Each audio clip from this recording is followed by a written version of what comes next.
Chef Mike Isabella is hot. Food and Wine magazine recently named him the People's Best New Chef Mid-Atlantic for 2012. He's the chef and owner at two of Washington's top restaurants, Graffiato and Bandolero, with two more planned for 2013. He's also the author of a new cookbook, Mike Isabella's Crazy Good Italian. So we are crazy happy to have Chef Mike Isabella here with his ultimate dish, 3-day marinated rack of lamb, but it's actually called Crazy Good. If we're using the technical term, Crazy Good rack of lamb. It's crazy. It's crazy good. What makes it crazy good? It's the food in the book is all kind of crazy good. We kind of take some classic Italian dishes and we kind of put our little touches on it and have fun with it. So, but this is a dish. The lamb is marinated for 3 days, and how do you have the patience for that?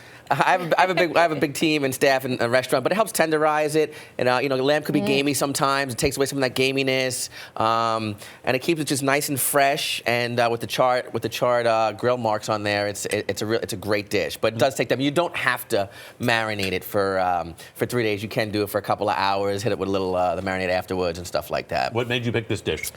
It's funny. When I was a kid growing up, growing up in an Italian family, my mom didn't really like me eating red meat, so she didn't think lamb was red meat, even though it is red meat. That's you and your mom in that picture? Yeah, and my wife too, and there's my mom. But it's just something I grew up eating lamb chops a lot. Not the rack, the chops. It's a little cheaper cut, and Has she figured out as red meat, by the way? She has now, yes. She definitely has. I've never made lamb before at home because it is a little bit intimidating. It's one of those things you mentioned, gamey. Yeah. Is there a trick? Well, the marinade is a trick to get it broken down and to take some of that gaminess out. But lamb does have a little bit different flavor than beef, but it's healthy for you. It's not as fatty. It's really good, and just some fresh herbs, lemon, olive oil, can make a great lamb. One of the things that's interesting with all the chefs who've come in to visit us is the importance of family in their connection to cooking. And your grandmother was really important to you, wasn't she? Very important. She was a big inspiration in my life and what I did and how I did things, and and she was the one that got me going cooking when I was a kid. I rolled my first meatball at 6 years old with her, and I just really always kind of stayed in the kitchen. Like, whenever she'd come over to the house on Sundays or on the weekends, I would hang out. She'd have me peel garlic, have me do different things around the kitchen to really, and I just was like, I got excited about it. And you enjoyed it. I really enjoyed it. And people always like, what are you going to do when you get older? So I'm going to cook. I didn't know what that meant, but and that's what I did. Did she have a favorite dish?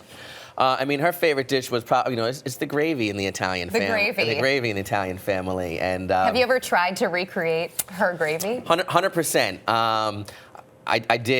I did when I was on the show for the Family Challenge. I did flavors of it without putting everything in there, and it was a big hit with Tom, who's a Jersey Italian. Right. But yeah, for me, she would have it going all day long. She'd start in the morning, sear off all the meatballs and the sausage and the braciole, and get that to the red sauce, and the red sauce becomes the gravy. And so you got a sense of the production early on. Yeah, very early.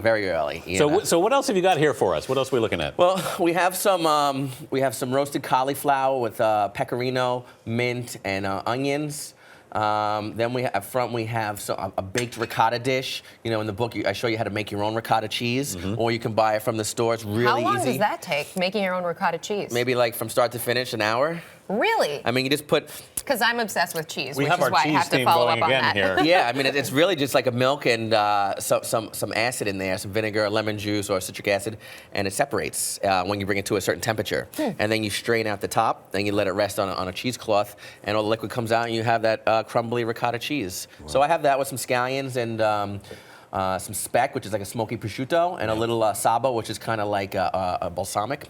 And we have some roasted Brussels sprouts, pancetta, maple glaze, and then our fried apple calzones. Oh, can't wait to get that to those. Looks awesome. And what are we drinking here, by the way? This is the Blue Coat. It's a gin that comes from Philadelphia. It's one of our punches that we do. Really good. Has some grapefruit, a little bit of habanero in there, some lime juice, and you know, we not only do we work with a lot of the farmers around the area for our restaurants, we focus on working with a lot of the local spirits, wineries that are coming from Virginia, New York, New Jersey, a lot of East Coast stuff, and that's a big part about what we do. Fabulous. A big part about what we do here at the Yes. Dish, we have people sign our plate, Oh, wow. our dish. So if you wouldn't mind, Chef Mike Isabella I would signing love it. to.